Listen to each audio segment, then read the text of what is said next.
好，我们族内的弟兄姐妹平安，平安，以及在线上的弟兄姐妹在今天的周三祷告会要开始之前呢，请记得线上的弟兄姐妹到我们的这个桃园迦南基督长老教会的这个群组里面去扫这个签到的 QR code， 签到的 QR code， 记得我们来进入到今天的这个敬拜。那弟兄姐妹们，请起立，我们先找5个弟兄姐妹，跟他说，在主里我们是一家人，在主里我们是一家人，在主里我们要成为一家人，因为主是我们的头，我们是他的肢体，我们要一同来敬拜他。我们成为一家人，因着耶稣，因着耶稣，成为神儿女。我们成为一家人，因着耶稣，因着耶稣，成为神国的子民。因着耶稣的洁净，因着耶稣入光明，因着耶稣同享复活的生命，同享生命的喜悦，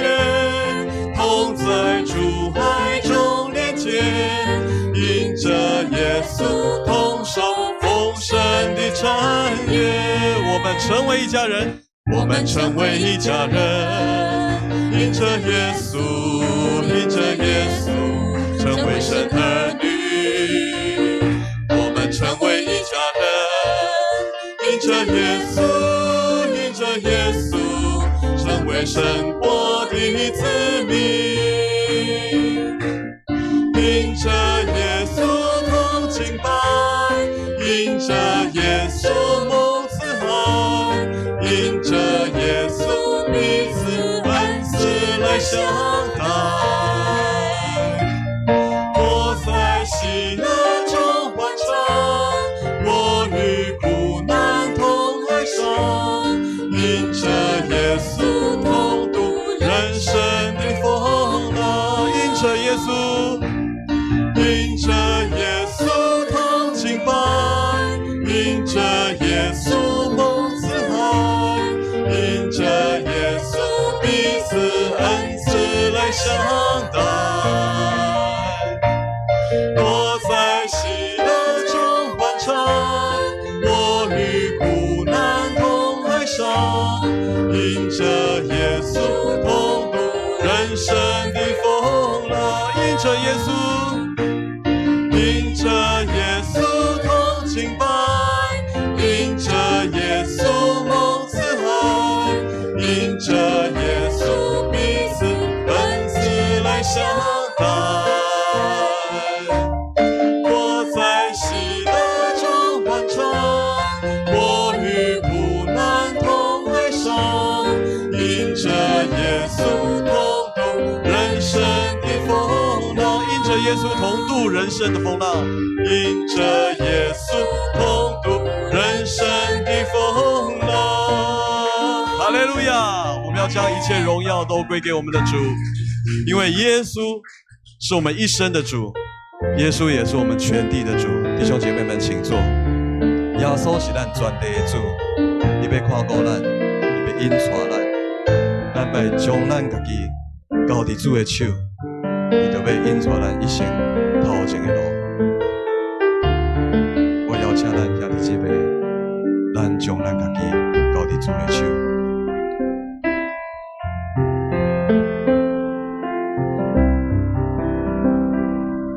咱的理想，耶稣伊拢知；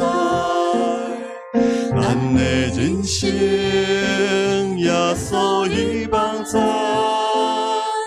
咱的国家，耶稣伊掌管；咱有抓的手，伊来看。耶稣是全地。耶稣是你我的主，就生命为高投以，以为羞死难免难。耶稣是全地主，耶稣是你我的主，咱就全心全意我可以，你的主爱为陪咱到永远。耶稣伊是全地主。咱的悲伤，耶稣已拢知；咱的人生，耶稣已拢知；咱的国家，耶稣已掌管。咱有抓的手，伊来看举起来的手，耶稣是。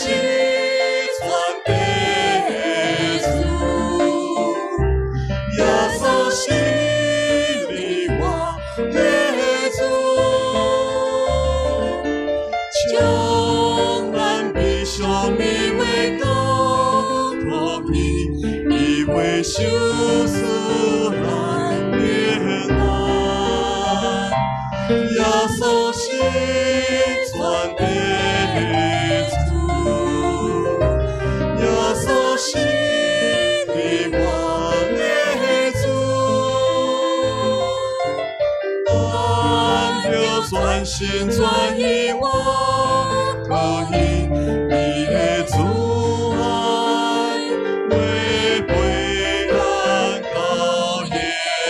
咱搁一摆来宣告讲，耶稣是咱全地的主，耶稣是全地的主，耶稣是你我的主，将咱悲伤的为高投以，以为羞死难免。耶稣是全地主，耶稣是你我的主，咱就全心全意我可以，你的主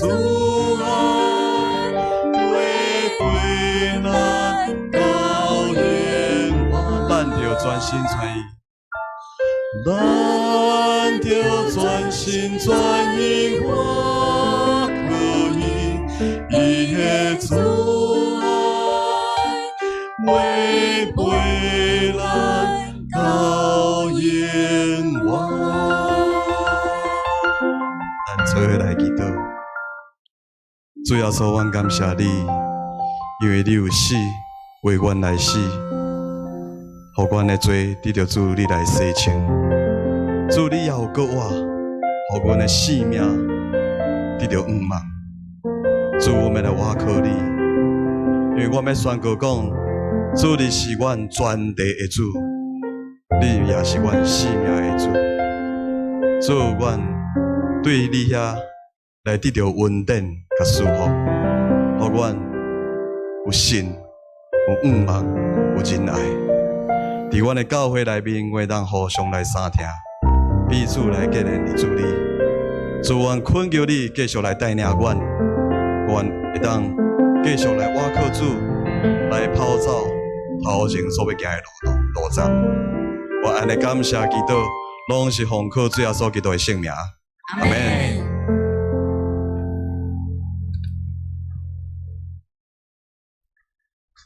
各位弟兄姐妹平安。今天是我第一次做信息的分享。那我今天所要分享的题目是表面欢迎，实质疏离。我在准备这一次的分享的时候，我就其实有看过很多篇文章，然后看到这一篇文章这一个题目的时候，我就觉得好像在讲我当初刚受洗那个时候，所以我就觉得，我就决定了，我要来分享这一篇。那这一篇就是我们的经文是记载在约翰福音在第4章43节到54节。那我先来读43节。耶稣在那里住了2天，然后到加利利去。他自己说过，先知在本乡是不受尊重的。耶稣一到加利利，当地的人都欢迎他，因为他们上耶路撒冷过逾越节的时候，看见了他在节期中所做的一切事。耶稣又回到加利利的迦拿，就是从前他变水为酒的地方。那地方有一个官员，他的儿子在迦百农害病。他一听到耶稣从犹太来到加利利，就去见他，求他去迦百农治好他那病危的儿子。耶稣对他说：要不是看见神迹奇事，你们总是不信。那官员回答：先生，求你在我儿子没有死以前同我一起去。耶稣对他说：去吧，你的儿子会活的。那人信了耶稣的话，就回去。在途中，他的仆人迎着他来，对他说：你的儿子活了。他问他们：儿子是什么时候好起来的？他们回答：昨天下午1点钟的时候，热退了。那父亲想起，就是在那个时间，耶稣对他说：你的儿子会活的。因此他和他全家都信了。这是耶稣从犹太回到加利利后所行的第2个神迹。那首先就是我们的这个生活中有一种关系很微妙，大家应该也会有发现到，就是说人跟人的中间其实都可以彼此的欢迎，但是不一定会接纳。他可能表面上就是你好但是可能心里面不一定是信任你，甚至在你的背后会捅你一刀，也有可能。那所以有人可能是因为你的身份，或者是你工作上的职务，对你很客气，然后很热情。可是他并没有真正的信任你，然后也没有真正的认识你，所以很多人都会戴着面具在做人。那这种状态就是可以用一句话来形容，也就是像今天的主题：表面欢迎，然后实质疏离。那当经文提到耶稣说过，先知在自己的家乡是没人尊敬的。听到这句话，可能会以为说，耶稣可能回到加利利的时候，可能会受到当地居民的排斥或者是冷漠的对待。但是情况正好的相反，因为乡民的反应是敞开双手来欢迎的。那在44节到45节的前半段所提到的是一件很矛盾的事。既然先知在本乡是不受尊重的，那么耶稣一到加利利，那当地的人又都很欢迎他，这是为什么？其实这个是因为他是救主吗？或者是说因为耶稣的教导其实都不是。在这个45节的后半段也告诉了我们是因为他们看见了耶稣行了神迹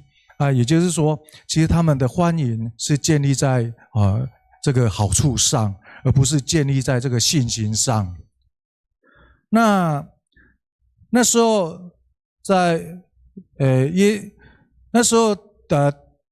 就出现了一位地方官员，然后出现来求耶稣来医治他病危的儿子的时候，耶稣才讽刺的说，对众人说：若不是看见神迹奇事，你们总是不信。那这句话不是在称赞，而是在责备。意思就是说，你们的信心是有条件的信心。那所谓的有条件的信心，也就是说，可能就是要看到才相信，要经历过也才相信，那或者是要得到有好处，你们才会相信。那这样的信心其实仍然是以自己为中心。那这位大臣表面上看起来对耶稣很有信心，可是所以才会来求耶稣。但是这位大臣一开始的信心其实也是有限的，因为他来求耶稣的时候说：“先生，求你在我儿子没有死以前同我一起去。”那所以我们可以来分析一下这位大臣的信心，他有几个特点，就是说他是相信耶稣可以为他儿子来医病，但是他又认为说，耶稣是必须亲自去。那还有他就是觉得说时间很急迫，因为他儿子快要死了，也就是说他的信心仍然不够，然后这个信心是有受限在空间与时间的。那耶稣是如何回应呢？那我们就来看一下经文的第4章第50节的前半段，那里经文有提到，就是说耶稣对他说：“去吧，你的儿子会活的。”那在这段经文我们可以发现，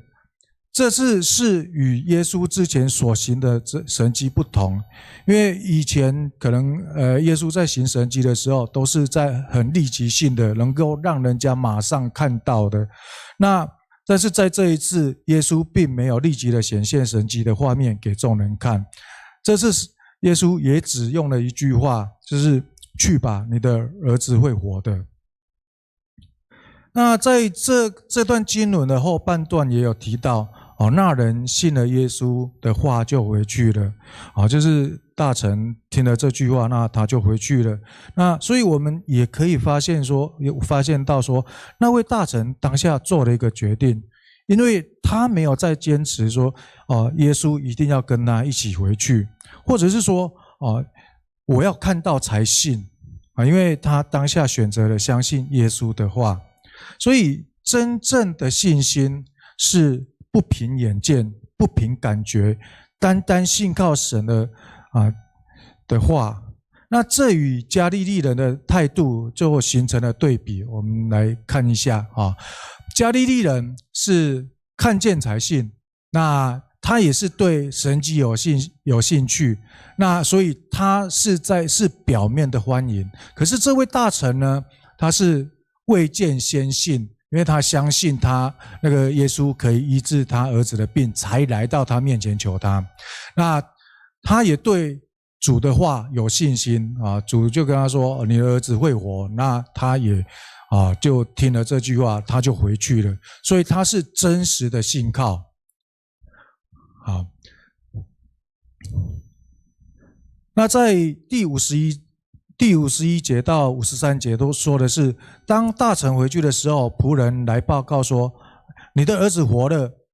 而且时间正是耶稣对他说：“你的儿子会活的”那一刻。所以神不是要我们盲信，其实有很多牧师或是信仰的前辈也都会教导我们，你的祷告神都有在听，但神不一定马上会回应。有时候神可能会用很多方法来回应你，可能会制造一个情境或制造一个环境来回应你。神会在适当的时候让我们看见他的作为，所以我们要学会等候。那我们来反思一下，我们大概是哪一种人？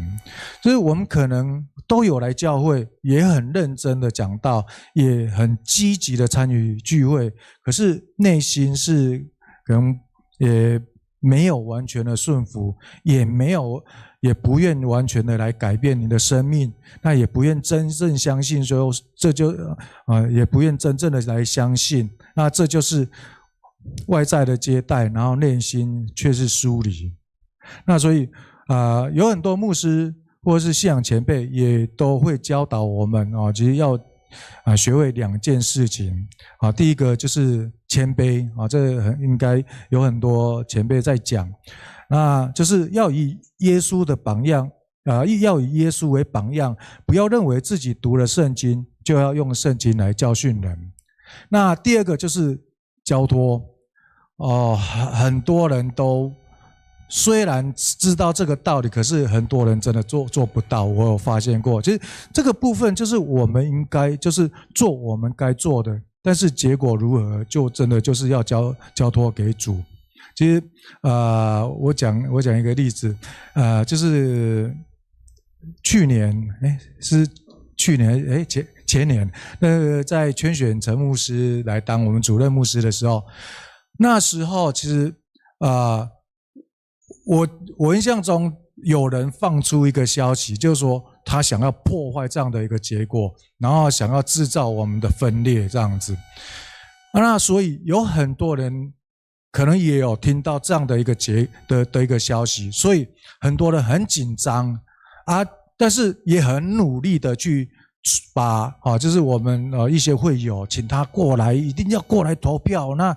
一定要过来，一定要让这个会成会，然后一定要来圈选这样子。那好，也终于也圈选完了，然后在计票的过程中，我真的发现很多人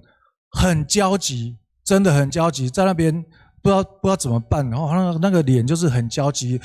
在等待的过程中，我会发现他们真的很急，然后很想要赶快知道结果，很想要赶快确认结果这样子。那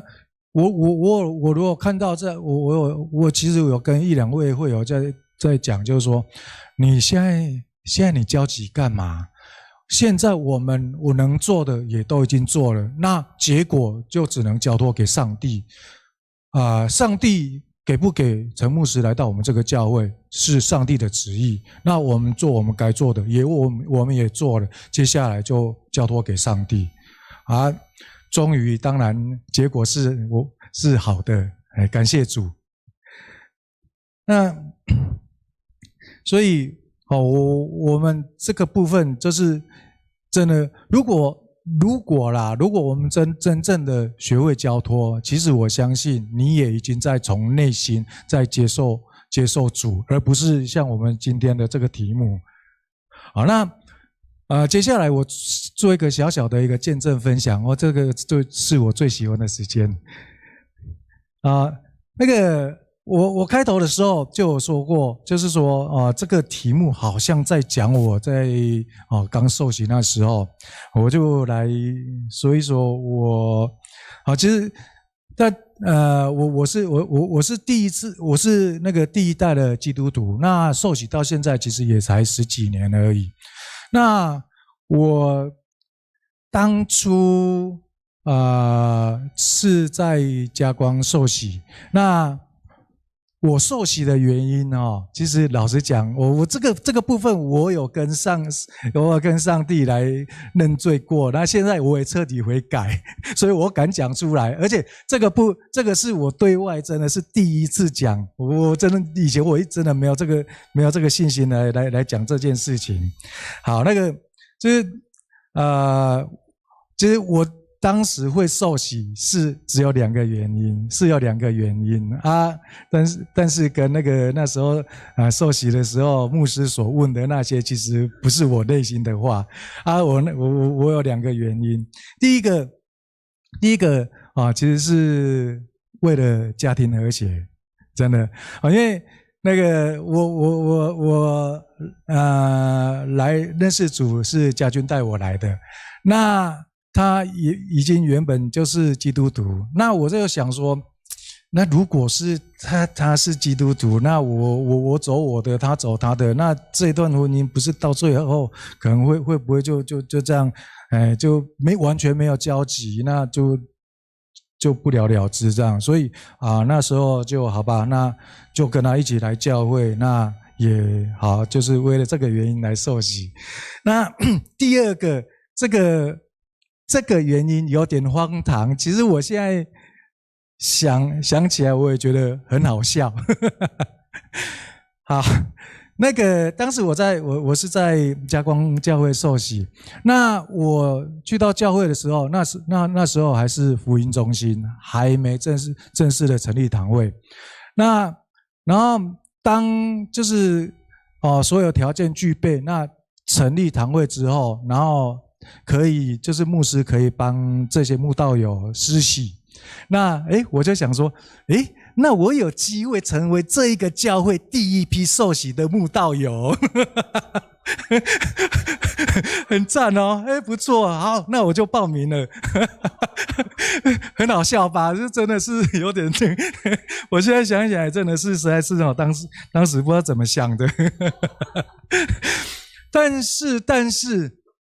上帝给我的不只是第一批，他是让我成为第一个受洗的人，嘉光教会第一个受洗的人，所以我觉得很奇妙，真的是很奇妙。所以那个真的是但是我刚开始其实就是真的是这两个原因，为了这两个原因受洗。但是为什么后来会就是不断的继续的来服侍，而不是说就是来听一听，然后又回去，然后就其实是当中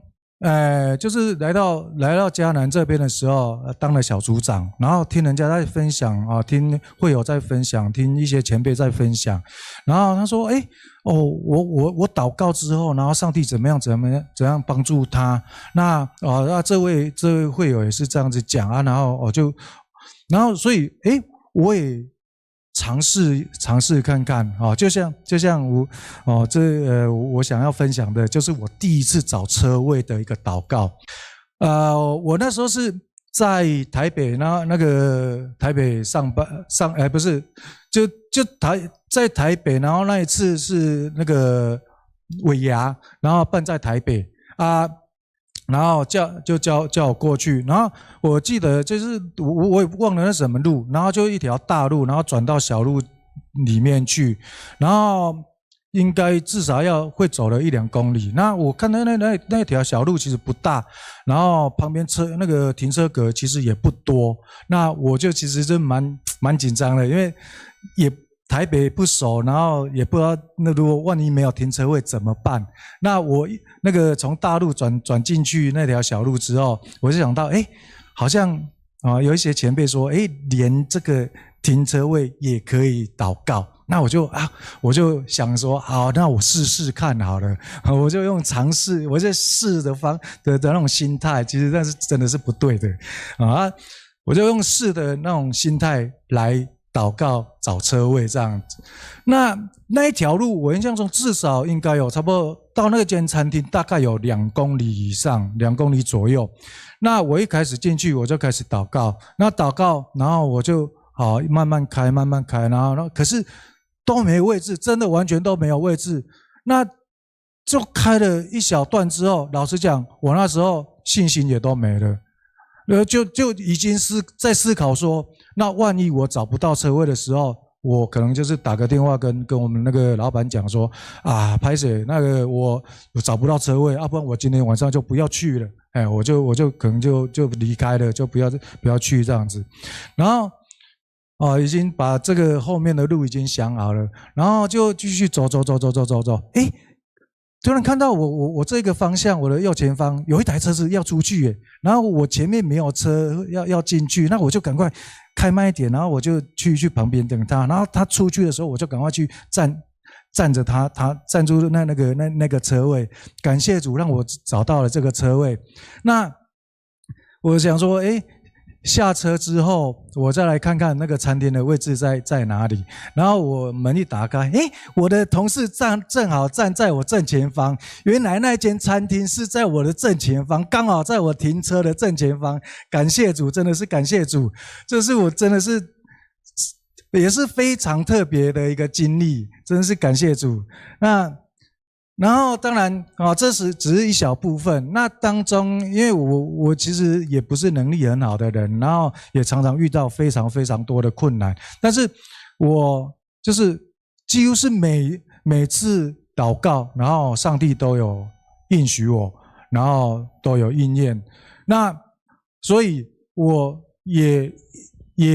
一直的在祷告，然后一直得到那个上帝的一个帮助这样子，所以每次祷告一次，我的信心就增加了一点，所以我就想说，既然上帝这样子帮助我那我当然不能当然就是说那个如果上帝需要我的时候，我一定会挺身而出，我一定会奉献出我自己这样子。那所以在这一段时间所以以前跟当小组长的时候，然后就是要介绍我们的在祷告会的时候，然后都要介绍我们的会友来祷告，但是我都每次我都那个为自己保留一个位置，因为我真的很喜欢分享，因为得到太多的上帝的恩惠这样子。那对，就慢慢的就越来对主越来越有信心。那当然现在每次的祷告，我绝对不是那种用试看的那种心态来做祷告。我就是祷告完之后，然后好就等候求主继续的来帮助。那所以就是我觉得，其实在信主的这一路上，从开始受洗的那时候，其实那时候我有说了谎话，但是上帝他又不嫌弃我在受洗的当下有说谎，然后还这样子的不断的来帮助我。每次我祷告，神就来帮助我；每次我来祷告，然后神就来帮助我。所以我现在是完全的反转向神，也完全的相信主。所以我现在就是一直的来献上我的时间，然后金钱以及我的才能，让主来使用我。只要主有需要，我一定会去做。那我们的今天的分享就到这边，我们一起来祷告。亲爱的天父，感谢你借着这一段经文提醒我们常常表面欢迎你，却在内心与你保持距离。主啊，求你赦免我们那种只在需要时才寻求你的心，也赦免我们那种非要看见才愿意相信的软弱。求你帮助我们学习像那位大臣一样，单单信靠你的话，让我们的信心不再建立在神迹上，而是建立在你的应许与真理上。主啊，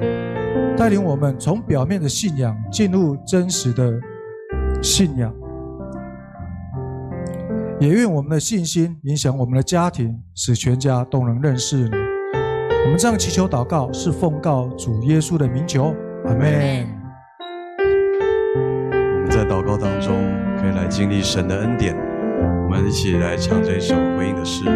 因为我们都要成为神祷告的殿。我献上我生命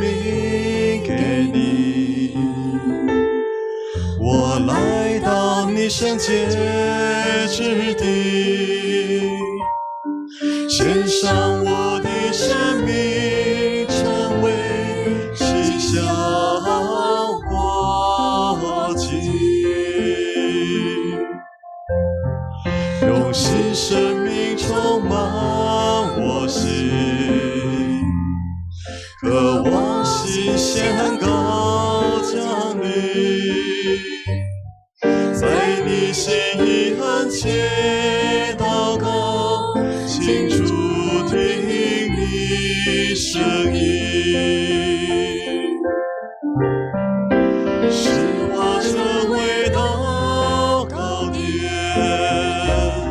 圣洁祷告的殿，让各方各族都聚集，来敬拜寻求你。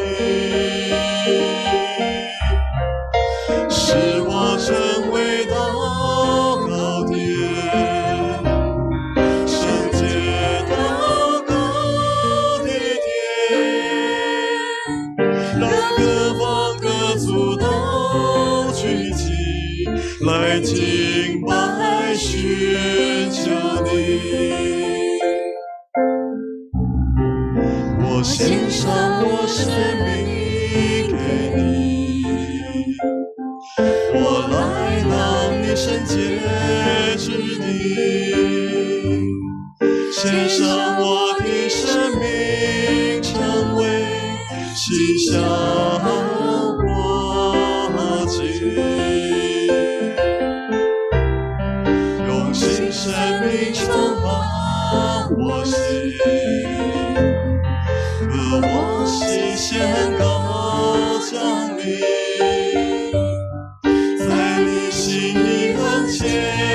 祷告，清楚听你声音，使我成为祷告点，使我成为祷告点，圣洁祷告的点，让各方各族都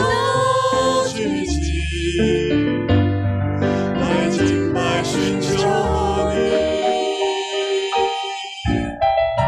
使我成为祷告点，圣洁祷告的点，让各方各族都聚集，来敬拜寻求你，让各方各族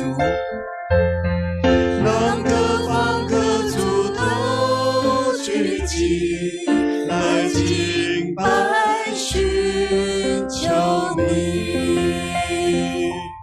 谢谢义军长老今天晚上的信息分享。好，那这段信息我们也是在今年读约翰福音的时候，我们有读过这段经文。好，约翰福音7个神迹当中的第几个神迹？第2个神迹很好，那就是医治大臣的儿子。好，那我们在这段信息当中学习，不仅是看见大臣的信心，也看见一个全家信主的神迹哦。好，那刚才义军长的分享，好，相信他能够信主，好，他们全家信主，好，也相信义军的家人，好，也要全家信主，好，相信这样的神迹呢，不是只有祈祷一个停车位，好，有位置可以停，好，能够继续的祷告，好，看见上帝要做更伟大的事情，更奇妙的事情，而我们要回应今天的信息，好，就是让我们不是只有追求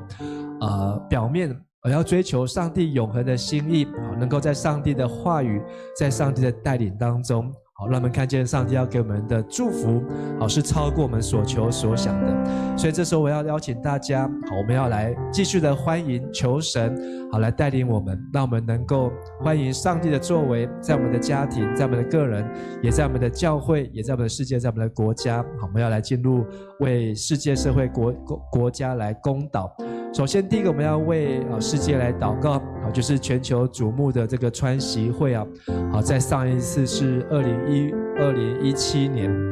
好，2017年，好，那已经相隔9年了，好，那现在川普已经到达北京，好，可能正要下飞机，或是等一下要下飞机，好，那从明天14号、15号，好，有2天不到36个小时的川习会，好，那许多外侧的认为就是在讨论关于稀土，那还有很重要就是台湾的议题，还有现在伊朗，美国跟伊朗的战争，好，之前是美国伊拉克的战争，好，现在是美国伊朗的战争啊，还有就是 AI 人工智慧好的议题，好，那今天的新闻也讲到，本来黄仁勋没有要去，好，结果在飞机要飞的前几分钟，黄仁勋就上飞机这样子，好，所以美国的很多的企业，好，这个企业的领袖，好，也跟着川普，好，一起要做会谈，好，那这2个国家呢，2大世界强国，好，让他们的结合呢，好，或是会谈，好，我们要献上祝福啊，好，能够使2大强国在会谈当中能够有正视公义跟和平，好，也能够让这个会谈当中呢，好，可以看见一个民主国家跟共产国家，好，能够达到一个共识，好，这样的共识呢，能够一起为世界来谋福利啊。第2个呢，我们也为在我们台湾社会好近来爆发，好，不是只有1起，好，连续2起，好，这个医美诊所装这个针孔偷拍。我们说有一就会有，有二就会有，好，所以你看才短短的1个礼拜，好，就爆出这样子2起啊，而且那还是连锁的医美店哦，好，那所以有没有做过医美？我们大家都不用做医美，好，我们就来祷告会就够美了，好，但是呢，我们也发现这个很多医美有去做医美的人呢，他们可能就很担心，这些不孝的影片呢外流，所以我们也要祷告，像今天我们早上所读的诗篇140篇一样，求神让这恶人的计谋不要得逞哦。好，那这些恶人作恶，但是我们不是只有眼睁睁的，或是看着这些事情发生，而是我们基督徒要举起祷告的手，也要祷告求神将这些不法之徒呢早日绳之以法。你相不相信这些不法之徒会被绳之以法？好，当我们为这个祷告的时候呢，好，上帝就会动工。但是我们不为这祷告呢，好，这个世态炎凉，这个世界呢就一直在罪恶当中。所以我们要祷告，就是这些不孝分子呢，这些罪恶呢，都能够被制止，而且不要在台湾，在这个社会来发生。第三呢，我们也为在桃园，那有一个第一，什么第一呢？职灾第一啊，就是在今年的第1季1月到3月，全台50个人职灾呢，桃园西北都是排第一啊，有7个，那最主要的原因都是高处坠落。那这些高处坠落就是在工地上班的人，所以在这些工地上班呢，很多都是外劳，很多是外籍劳工，但是外劳的命也是命，我们要求神保守这个全台各地的公安呢都能够继续的提升，能够保障劳工的工作的安全无虞啊。所以我们为着世界的穿洗会，为着我们的国家的社会这个恐慌，还有为着我们在桃园这个城市的社安呢来祷告。好，那这段祷告要请洪满区长来带我们做祷告，请同声开口来祷告。感谢主，世界国家。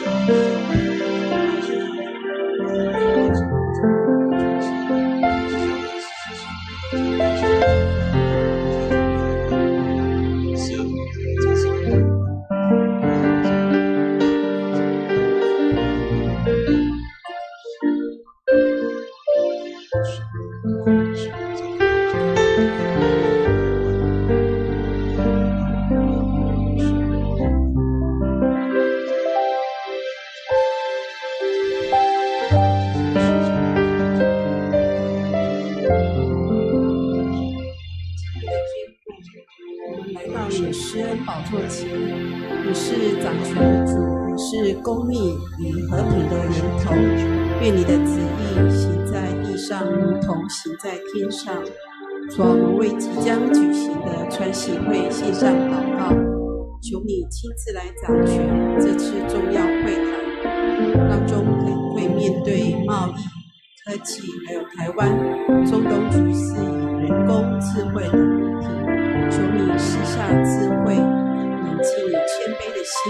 使领袖们不只是追求自身的利益，更能重视世界的和平、公义与人民的福祉。愿你止息对立与冲突，使国与国之间能更多理解合作，以保守全球局势可以稳定，减少战争与动荡。主，我们也为近日医美诊所偷拍的事件感到忧伤跟不安，求你来安慰受害者的心，使他们不被恐惧与羞辱捆绑，也求你赐下能力给执法的人员，使真相能尽快的查明，拦阻影片外流，让不法之徒受到应有的制裁。主，我们也求你来洁净社会的风气，使人心回转向上，让尊重、诚实与正直重新来建立在社会当中。愿你保守百姓在生活中有平安与安全感。主，我们也为全台重大职灾事件来祷告，求你安慰失去亲人的家庭，扶持受伤与痛苦的劳工。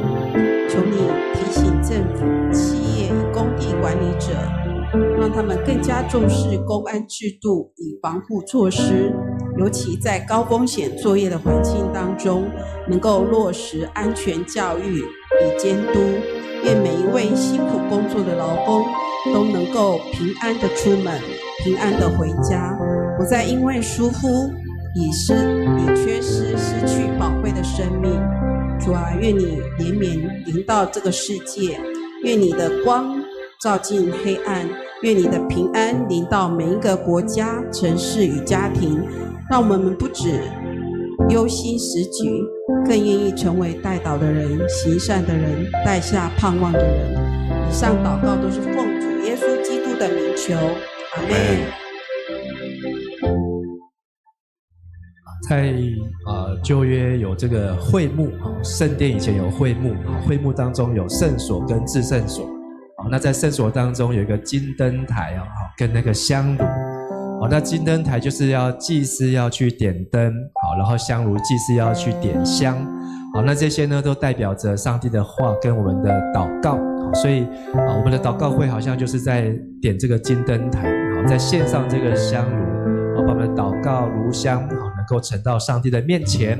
所以感谢我们今天在现场还有在线上参加祷告会的弟兄和姐妹，你们的祷告我们大家一起的祷告就是为我们的教会来点燃这个光金灯台和香炉金香炉。那我们要一起来为教会的几件事情来祷告。首先是这个礼拜天有南坎教会的蔡先生牧师要来到我们当中。蔡先生牧师也曾经担任过我们教会的小会议长3年多的时间。那现在南坎教会正在建堂，那他们有2亿7千万的经费那他们也已经筹到一半以上那所以也为这样子的募款，为这样的建设来祷告，不仅让教会的新的建筑物能够建起来，也能够让福音在南坎在芦竹地区都能够大大的兴旺。第二个呢，我们这个礼拜天也有我们松联大学的合唱班要在台语礼拜来献诗。那么也感谢主，我们今年的松联大学嘉南分校今年是30周年那这个合唱班有很多的社区的学生，有这些从社区来的这些朋友，那他们愿意用合唱班然后来到礼拜的当中，很多都是非基督徒那也为这个合唱班来献上代祷祝福，也让合唱班的师生能够以优美的歌声来唱出荣神益人的生命。所以这个礼拜天如果我们可以参加台语礼拜，可以一起来听他们的献唱，如果不能我们也可以听线上的直播或是录影，然后也为他们来祷告。第三，在这个礼拜六有青年礼拜的敬拜赞美之夜，那是今年的第2次那这次的敬拜赞美之夜是由永光教会的敬拜团要来带领周雅拿传道跟永光教会的敬拜团那么也为这个礼拜六的聚会然后求主的圣灵能够充满在我们的当中也在圣灵降临节前的一个礼拜让我们能够带着信心带着渴慕相信上帝奇妙的作为让我们领受复兴的火，使我们的身心灵都能够得到坚固得到帮助那这段祷告呢，要请思雨组长来带我们做祷告，我们一起同声同心来为这3件事情为教会来祷告。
同心合意的来到你面前，主，你是那个创始成终的神，是我们在困苦中唯一的避难所。主啊，首先我们看见南坎教会建堂的使命，这不仅是建筑的工程，更是国度的扩张。恳求你亲自做建堂的总设计工程师。圣经说，若不是耶和华建造房屋，建造的人就枉然劳力。愿你感动四方的资源，供应一切所需，让每一笔奉献都化为馨香的祭，见证你丰富预备，让南坎五族地区成为福音得救的禾场。愿能在此地成为黑夜中的灯台，吸引那些流浪疲惫、心灵破碎的灵魂，在这里寻见真光，得着永恒的盼望。是要我们也为松大合唱班献上感恩，感谢你让长辈与老师们在生命的金秋岁月中，能够用歌声来赞美你。愿圣灵高抹每一位弟兄姐妹的声带，使他们的歌声不只是音符的跳动，更是生命恩典的源流，让他们在练唱中忘却身体的软弱，在旋律中可以领受属天的喜乐。愿这歌声如同大卫的竖琴，使听见的人得着安慰，心灵得着释放，让每一句歌词都成为宣扬你荣美的见证。主啊，最后我们特别为即将来到的周六敬拜赞美之夜迫切的呼求。主啊，求你亲自来带领，愿圣灵点燃那冷淡已久的心。我们不求热闹程序，只求你荣耀的同在。求你亲自触摸每一个疲乏的灵魂，让忧伤得着安慰，让软弱得着能力。愿敬拜祭坛火永不熄灭，让弟兄姐妹们在同心合一的称赞中经历生命的更新跟医治。求你让这个夜晚成为我们与你相遇、生命翻转的准备。愿桃园迦南基督长老教会在这个时代中站立的稳，成为充满爱与真理的器皿。我们深信你必在我们中间行大事，成就超过我们所求所想的。我们如此同心合意的祷告，是奉主耶稣基督圣名的名求，阿们。阿们。接着我们要来为我们的肢体教会当中较软弱的肢体来祷告。首先我们要为怡红姐妹来祷告，因为她已经长期坐轮椅，那又加上身体疼痛乏下床，那她在周间都有社福机构安排3小时的居家看护，但是只有1到5，那6日没有人看护那他也要自费请居家的看护，那也还在等待安排。那我们也为怡红姐那她在6日的当中的需求来祷告，求主能够早日聘请到居家的看护，减轻家人的负担，也能够保守怡红姐能够靠主坚强刚强，能够有主带领同在。那第二个呢，我们要为信实小组的张美惠姐妹在上礼拜2搭公车的时候不小心跌倒受伤，那左脚的髋关节呢骨折，那也住院开刀，那已经开刀顺利完成，也回到家中在休养。那也求主保守美惠姐她能够早日的复原，也能够完全的康复，不受到影响。第三，我们要为着温柔小组的许秋兰姐妹，那她因为去撞到，所以她的胸跟腋下呢挫伤，那她也请我们的小组，也请我们弟兄姐妹能够为秋兰姐来祷告，让看顾她能够早日复原。第四呢，我们要为喜乐小组的廖才贵弟兄，就是贵义的先生代祷。那感谢主，那他已经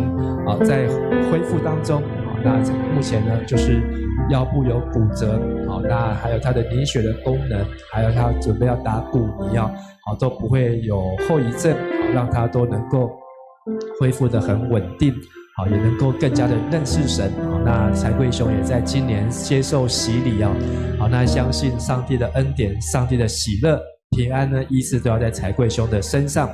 第五呢，我们也为新闻节他要在5月28号，就是月底要到台北荣总做5月29要做心导管的手术那也求主带领新闻姐一切都能够平安。新闻姐每天都来到教会来参加据点那看到人也都是笑嘻嘻的好，那也相信上帝的平安，上帝的医治同在。最后呢，也为景轩好的爸爸好泰山好是这个春美姐的大儿子好，他脑癌在长庚住院治疗。好，那前2个月去看他呢，好就是保持的不错，好，但最近呢知道说他状况比较不好，昏睡的时间比较长。好，那虽然家人都有预备心，好，但是我们还是求主保守泰山，好，也能够让他都能够经历上帝的恩典哦。好，那这6位有提出要请弟兄姐妹代祷的，好，包括怡红、美惠姐、秋兰姐、才贵兄、新文姐和泰山。好，或是没有提出来的，那我们知道的家人，或是我们身边的弟兄姐妹，或是小组员，我们利用这时候，我们一起同声同心为他们来献上祷告，一起来祷告。亲爱的主耶稣，我们感谢你，主啊，我们要在这里奉耶稣基督的名，为我们的家人，为我们的弟兄姐妹，为我们的组员，为我们的肢体，来为他们来守望，为他们来祷告。主啊，虽然他们遭遇软弱，但是主你的恩典够他们用，他们要如同经历大成一样他要有经历耶稣基督的话和信心能够得到平安，也能够相信上帝你要动工，你要做奇妙的事情，在上帝的恩典在人的软弱上要显得完全。我们要为怡红姐来祷告，求你来帮助怡红姐都能够身心灵健壮，也能够有主你的平安同在，特别她所需要的，主啊你都知道，主啊愿你能够扩张怡红姐的境界，也能够帮助她，让她经历神，仰望神，主啊也看顾她每一天的生活起居和出入都有主的平安，也为着美惠姐的开刀顺利，也求你保守她的骨折能够完全的康复，让她的行走不受影响，能够见证上帝你的同在，也为秋兰姐妹她的挫伤，求主来医治保守，也能够完全的医治和康复。还有才贵弟兄，还要做骨离的手术，还有也求上帝来带领兼顾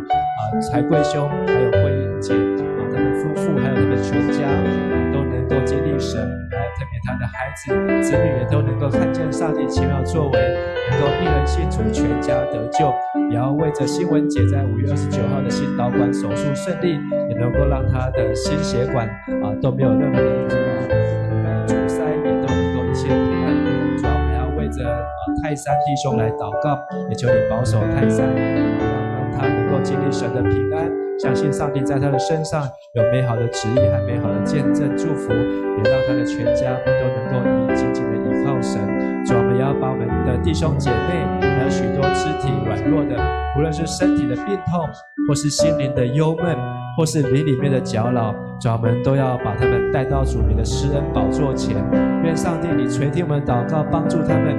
来医治他们，来触摸他们，将你的圣灵浇灌在他们的身上，用你圣灵的风吹进他们的心里，用你圣灵的火来炼净他们的生命，主要使他们的生命能够在耶稣基督里面成为新造的人，旧事已过，都要成为新的。主啊，愿每个弟兄姐妹都能够经历复活的主耶稣所赏赐永生的生命，让我们能够领受那天上的粮食，使我们吃了不再饿，喝了不再渴，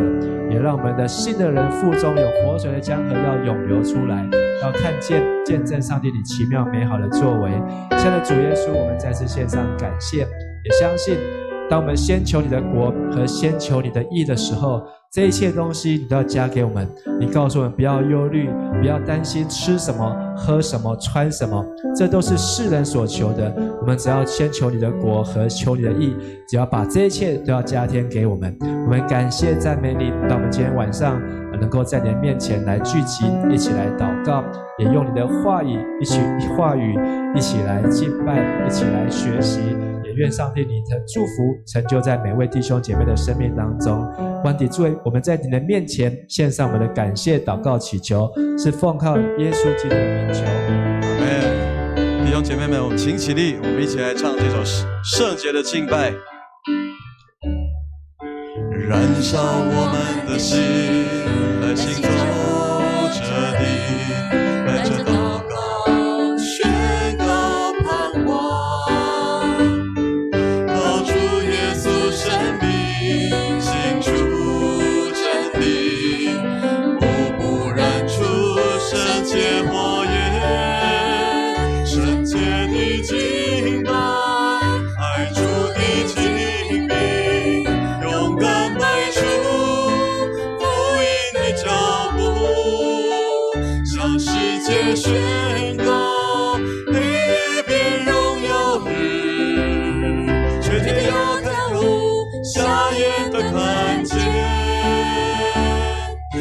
这地图，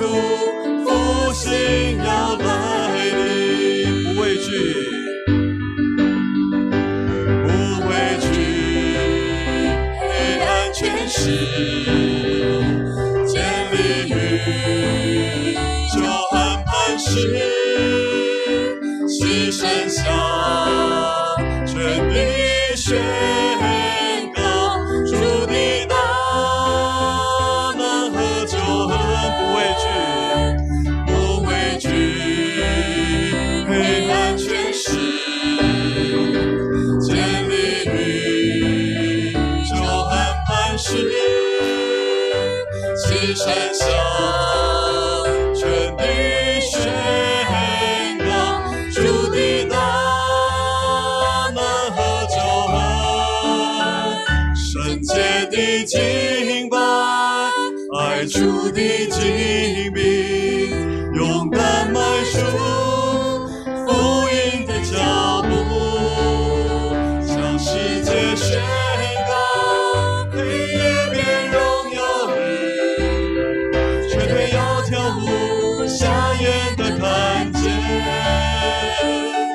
接近这地图，复兴要来临。赞美主，